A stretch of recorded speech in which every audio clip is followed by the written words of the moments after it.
오늘 우리가 함께 통독하게 되실 사사기 2장 11절에서 5장까지의 내용은 이러합니다. 만나 세대의 자녀 교육 실패로 말미암아 어두운 시대가 이어지고 하나님께서는 안타까운 마음으로 그들에게 사사들을 보내십니다. 하나님을 경외하며 섬기는 것이 행복하게 사는 길인데 사사 시대의 이스라엘 백성들은 그 하나님을 섬기지 않았습니다. 여호와께서 행하신 일을 보지 못한 세대는 여호와를 알지 못했기 때문입니다. 여호와께서 행하신 일을 경험한 세대가 그 다음 세대에게 그것을 교육하지 않은 것입니다.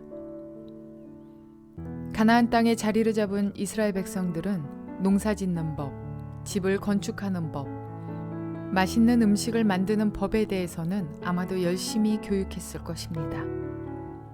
그런데 문제는 신앙교육을 소홀히 여겼다는 것입니다. 만나 세대들의 자녀 교육 실패는 결국 후손들의 불행을 초래합니다. 하나님께서는 새로운 희망을 찾기 위해 이스라엘 백성 중에서 당신의 일을 감당할 사람들을 택하십니다. 하나님께서 지도자로 세우신 사사들이 하나님의 뜻에 따라 이스라엘 백성들을 다스립니다. 온니엘, 에훗, 삼갈 이렇게 계속되는 사사들의 등장은 이스라엘을 끝까지 포기하지 않으시는 하나님의 마음을 보여줍니다. 이러한 내용을 기억하셔서 통독에 도움이 되시기를 바랍니다. 이스라엘 자손이 바알 신들을 섬기어 주님께서 보시기에 악한 행동을 일삼았으며 이집트 땅에서 그들을 이끌어내신 주 조상의 하나님을 저버리고 주위의 백성들이 섬기는 다른 신들을 따르며 경배하여 주님을 진노하시게 하였다. 그들은 이렇게 주님을 저버리고 바알과 아스다롯을 섬겼다. 그러므로 주님께서 이스라엘 백성에게 크게 분노하셔서 그들을 약탈자의 손에 넘겨주셨으므로 약탈자들이 그들을 약탈하였다. 또 주님께서는 그들을 주위의 원수들에게 팔아넘기셨으므로 그들이 다시는 원수들을 당해낼 수 없었다. 그들이 싸우러 나갈 때마다 주님께서 그들에게 말씀하시고 맹세하신 대로 주님께서 손으로 그들을 쳐서 재앙을 내리셨으므로 그들은 무척 괴로웠다. 그 뒤에 주님께서는 사사들을 일으키셔서 그들을 약탈자의 손에서 구하여 주셨다. 그러나 그들은 사사들의 말도 듣지 않고 오히려 음란하게 다른 신들을 섬기며 경배하였다. 그들은 자기 조상이 주님의 명령에 순종하며 걸어온 길에서 빠르게 떠나갔다. 그들은 조상처럼 살지 않았다. 그러나 주님께서는 그들을 돌보시려고 사사를 세우실 때마다 그 사사와 함께 계셔서 그 사사가 살아있는 동안에는 그들을 원수들의 손에서 구하여 주셨다. 주님께서 원수들에게 억눌려 괴로움을 당하는 그들의 신음소리를 들으시고 그들을 불쌍히 여기셨기 때문이다. 그러나 사사가 죽으면 백성들은 다시 돌아서서 그들의 조상보다 더 타락하여 다른 신들을 따르고 섬기며 그들에게 경배하였다. 그들은 악한 행위와 완악한 행실을 버리지 않았다. 그러므로 주님께서 이스라엘 백성에게 크게 노하셔서 이렇게 말씀하셨다. 이 백성이 내가 그들의 조상과 세운 언약을 어기고 나에게 순종하지 않았다. 그러므로 나도 여호수아가 죽은 뒤에도 남아있는 민족들 가운데 어느 하나라도 더 이상 몰아내지 않겠다. 이렇게 하여서 이스라엘 백성이 나 주가 가르쳐준 길을 그들의 조상처럼 충실하게 걸어가는지 가지 않는지를 시험하여 보겠다. 그래서 주님께서는 다른 민족들을 얼른 몰아내지 않고 그 땅에 남아있게 하셨으며 여호수아에게도 그들을 넘겨주지 않으셨던 것이다. 사사기 3장. 가나안 전쟁을 전혀 겪어본 일이 없는 모든 이스라엘 백성을 시험하시려고 주님께서 그 땅에 남겨두신 민족들이 있다. 전에 전쟁을 겪어본 일이 없는 이스라엘 자손의 세대들에게 전쟁이 무엇인지 가르쳐 알게 하여 주려고 그들을 남겨두신 것이다. 그들은 바로 블레셋의 5 통치자와 가나안 사람 모두와 시돈 사람과 히윗 사람이다. 히윗 사람은 바알 헤르몬 산으로부터 저 멀리 하맛 어귀에까지 이르는 레바논 산에 사는 사람들이다. 주님께서 이스라엘 자손을 시험하셔서 그들이 과연 주님께서 모세를 시켜 조상들에게 내리신 명령에 순종하는지 순종하지 않는지를 알아보시려고 이런 민족들을 남겨놓으신 것이다. 그래서 이스라엘 자손은 가나안 사람과 헷 사람과 아모리 사람과 브리스 사람과 히윗 사람과 여부스 사람과 함께 섞여 살았다. 그리고 이스라엘 자손은 그 여러 민족의 딸을 데려다가 자기들의 아내로 삼았고 또 자기들의 딸을 그들의 아들에게 주었으며 그들의 신들을 섬겼다. 이스라엘 자손이 주 하나님을 저버리고 바알과 아세라를 섬겨 주님께서 보시기에 악한 일을 저질렀다. 주님께서 이스라엘 백성에게 크게 분노하시고 그들을 메소포타미아 왕 구산리 사다임의 손에 넘겨주셨다. 이스라엘 자손이 구산리 사다임을 8해 동안 섬겼다. 이스라엘 자손이 주님께 울부짖으니 주님께서 그들을 구하여 주시려고 이스라엘 자손 가운데서 한 구원자를 세우셨는데 그가 곧 갈렙의 아우 그나스의 아들인 온니엘이다. 주님의 영이 그에게 내리니 온니엘은 이스라엘의 사사가 되어 전쟁터에 싸우러 나갔다. 주님께서 메소포타미아 왕 구산리 사다임을 온니엘의 손에 넘겨주셨으므로 온니엘은 구산리 사다임을 쳐서 이길 수 있었다. 그 땅은 그나스의 아들 온니엘이 죽을 때까지 40년 동안 전쟁이 없이 평온하였다. 이스라엘 자손이 다시 주님께서 보시기에 악한 일을 저질렀다. 그들이 이렇게 주님께서 보시기에 악한 일을 저질렀기 때문에 주님께서는 모압 왕 에글론을 강적이 되게 하여서 이스라엘을 대적하게 하셨다. 에글론은 암몬 자손과 아말렉 자손을 모아 이스라엘을 공격하고 종려나무 성읍인 여리고를 점령하였다. 그래서 이스라엘 자손이 18해 동안이나 모압 왕 에글론을 섬겼다.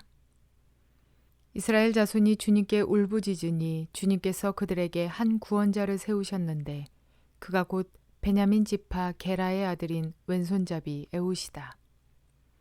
이스라엘 자손은 에훗을 시켜 모압 왕 에글론에게 조공을 보냈다.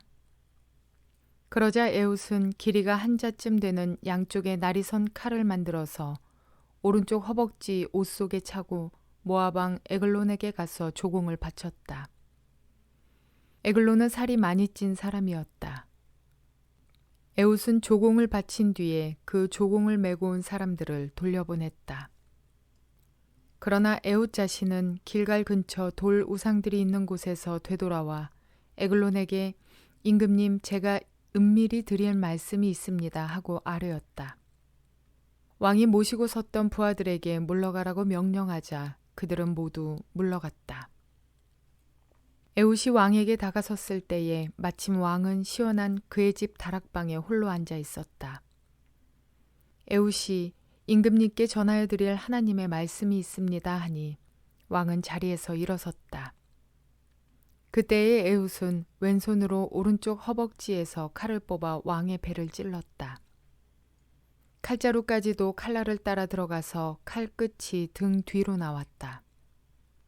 에훗이 그 칼을 빼내지 않았으므로 기름기가 칼에 엉겨 붙었다. 에훗은 현관으로 나가 뒤에서 다락방 문을 닫고 걸어 잠갔다. 에훗이 나간 뒤에 그의 부하들이 와서 다락방 문이 잠겨 있는 것을 보고 왕이 그 시원한 다락방에서 용변을 보고 있다고 생각하였다.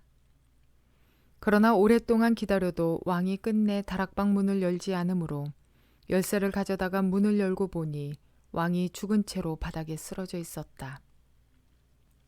그들이 기다리는 동안에 에훗은 몸을 피하여 돌 우상들이 있는 곳을 지나서 스이라로 도망쳤다. 그가 그곳에 이르러 에브라임 산간 지방에서 소집 나팔을 불자 이스라엘 자손이 그를 따라 산간 지방에서 쳐내려갔다. 에훗이 그들을 앞장섰다. 나를 따라라. 주님께서 너희 원수 모압을 너희 손에 넘겨주셨다. 그가 이렇게 외치자 그들이 에웃을 따라 내려가 모압으로 가는 요단강 나루를 점령하고 한 사람도 건너가지 못하게 하였다. 그때에 그들이 쳐 죽인 건장하고 용맹스러운 모압 군인의 수는 모두 10,000명이나 되었는데 한 사람도 도망치지 못하였다. 그날 모압은 굴복하여 이스라엘의 통치를 받게 되었고 그 뒤로 그 땅에는 80년 동안 전쟁이 없이 평온하였다. 에훗 다음에는 아낫의 아들 삼갈이 사사가 되었다.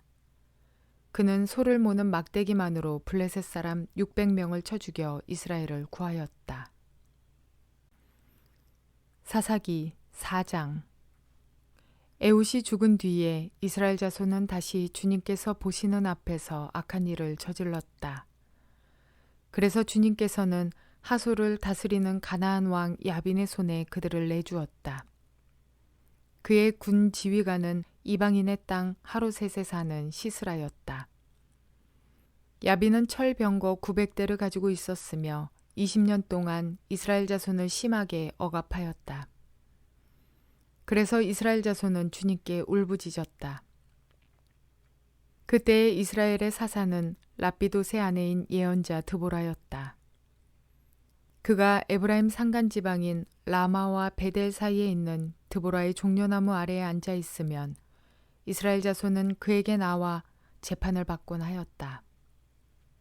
하루는 드보라가 사람을 보내어 납달리의 게데스에서 아비노함의 아들 바락을 불러다가 그에게 말하였다. 주 이스라엘의 하나님이 분명히 이렇게 명하셨습니다. 너는 납달리 지파와 스불론 지파에서 10,000명을 이끌고 다볼산으로 가거라. 야빈의 군 지휘관 시스라와 그의 철병거가 그의 많은 군대를 기손 강가로 끌어들여 너의 손에 넘겨주겠다. 바락이 드보라에게 대답하였다. 그대가 나와 함께 가면 나도 가겠지만 그대가 나와 함께 가지 않으면 나도 가지 않겠소. 그러자 드보라는 내가 반드시 장군님과 함께 가겠습니다.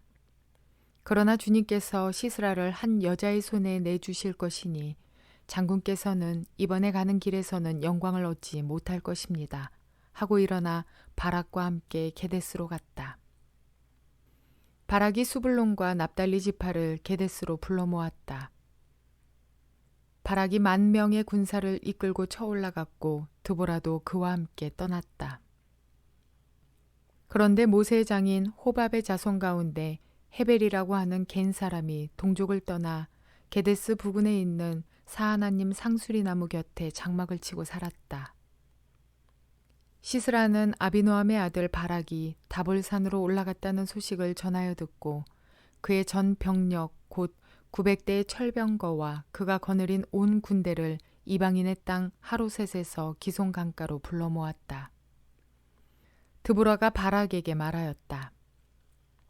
자, 가십시오.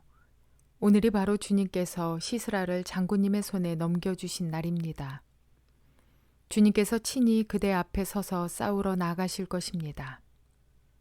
그래서 바락은 10,000명의 병력을 이끌고 다볼산에서 쳐내려갔다. 주님께서 시스라와 그가 거느린 모든 철병거와 온 군대를 바락 앞에서 칼날에 패하게 하시니 시스라가 병거에서 내려서 뛰어 도망쳤다. 바락이 그 병거들과 군대를 이방인의 땅 하로셋까지 뒤쫓았다. 시스라의 온 군대는 칼날에 쓰러져 한 사람도 남지 않았다. 그러나 시스라는 뛰어서 겐 사람 헤벨의 아내 야엘의 장막으로 도망쳤다. 하솔 왕 야빈과 겐 사람 헤벨의 가문과는 서로 가깝게 지내는 사이였기 때문이다.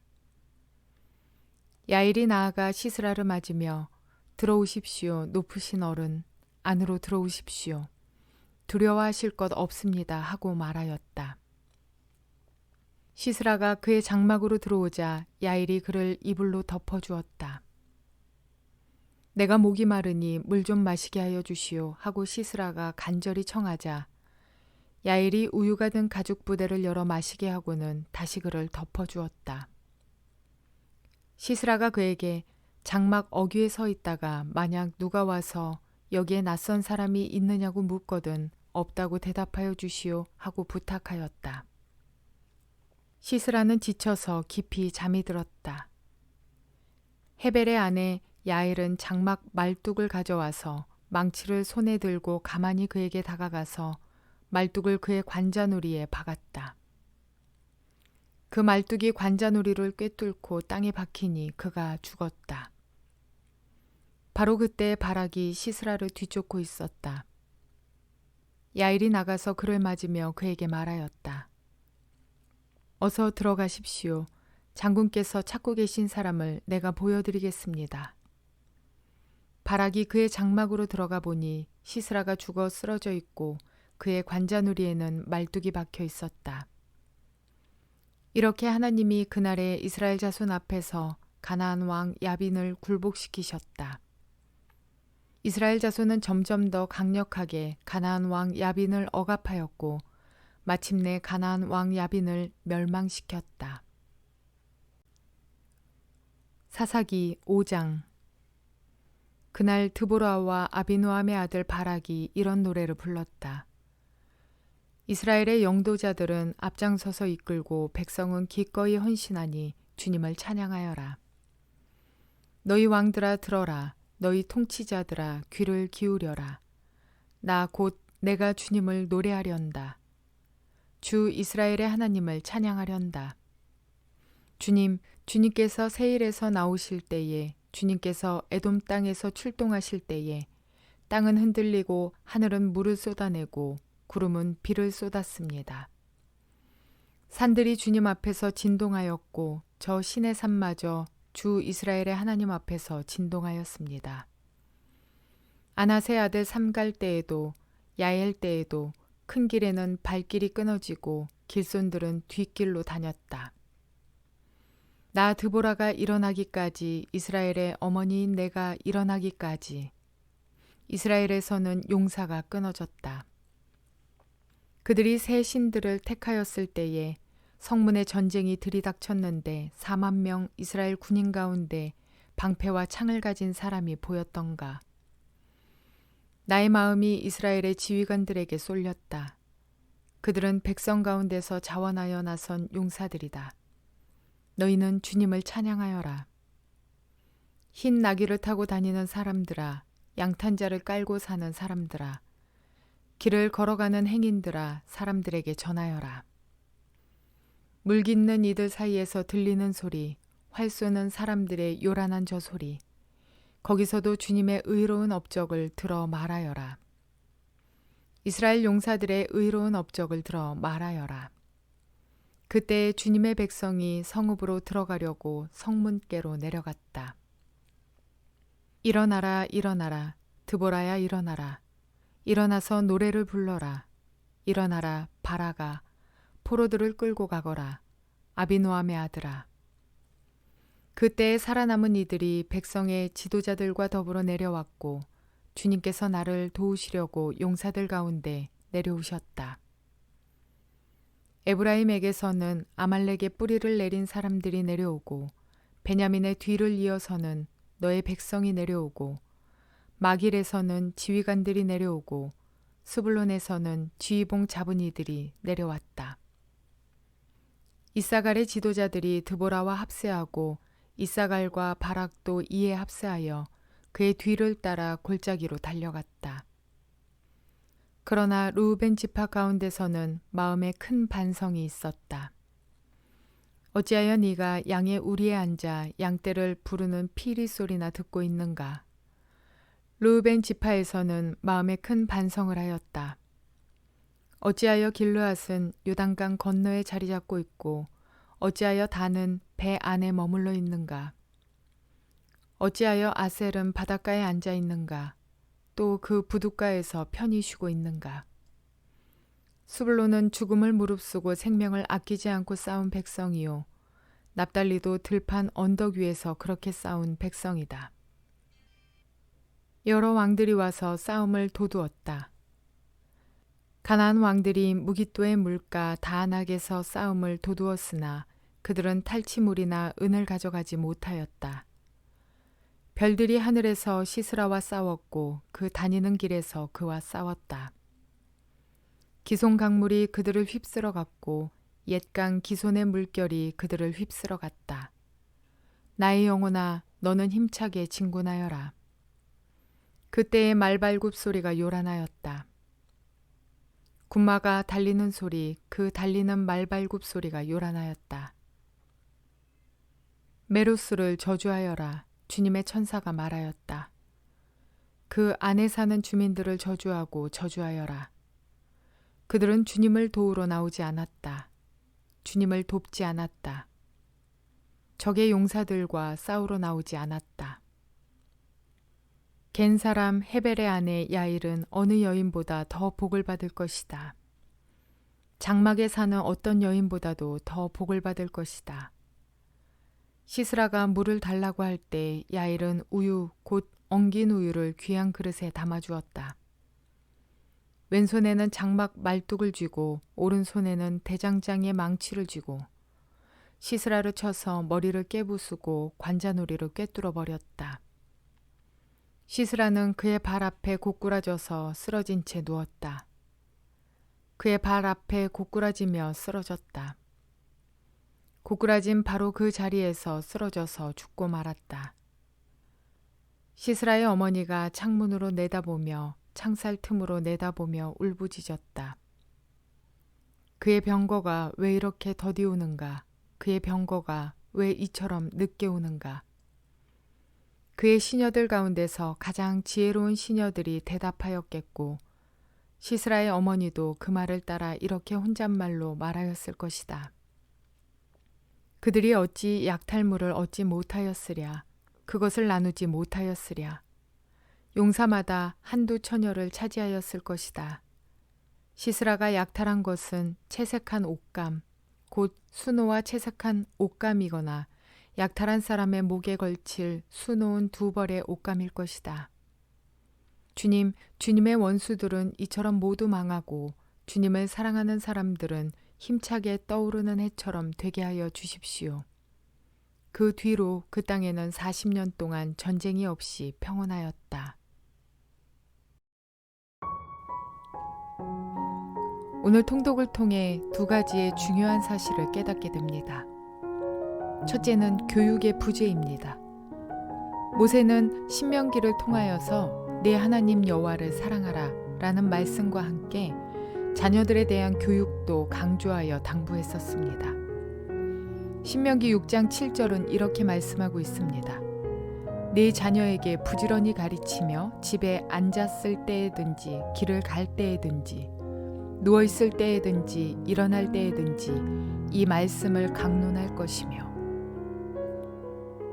그런데 이스라엘을 가나안으로 인도하신 하나님의 큰 역사를 목도한 세대들이 그 후손들에게 하나님을 바르게 가르치지 않았습니다. 그 결과는 다음 세대들의 우상 숭배와 타락으로 나타나게 됩니다. 가정을 말씀으로 세우며 자녀들을 신앙으로 교육시키는 것보다 중요한 것은 없음을 깨닫게 됩니다. 또한 두 번째는 포기하지 않으시는 하나님의 사랑입니다. 온니엘로부터 시작되어 계속되는 사사들의 등장은 이스라엘을 끝까지 포기하지 않으시는 하나님의 마음을 보여줍니다. 하지만 이스라엘은 어려울 때만 하나님을 찾습니다. 그들은 하나님께서 사사를 보내어 문제를 해결해 주시면 당분간 잘 지내다가 다시 사사가 죽고 나면 전보다 더욱 극심한 우상 숭배로 빠져들어가는 어리석음을 반복했습니다. 그러면 하나님께서는 더욱 간절한 마음으로 또 다른 사사를 보내주셨습니다. 하나님께서는 결코 이스라엘을 포기하지 않으시고 끝까지 사랑하셨습니다. 그리고 마침내 당신의 독생자 예수 그리스도를 이 땅에 내려보내 주심으로써 그 사랑을 더욱 강하게 증명하십니다. 하나님께서는 결코 사람 사랑하기를 포기하지 않으십니다. 인생들을 향하신 하나님의 멈추지 않는 사랑이 오늘 우리에게도 동일하게 향하고 있음을 깨닫는 저와 여러분 모두가 되시기를 주님의 이름으로 축원을 드립니다.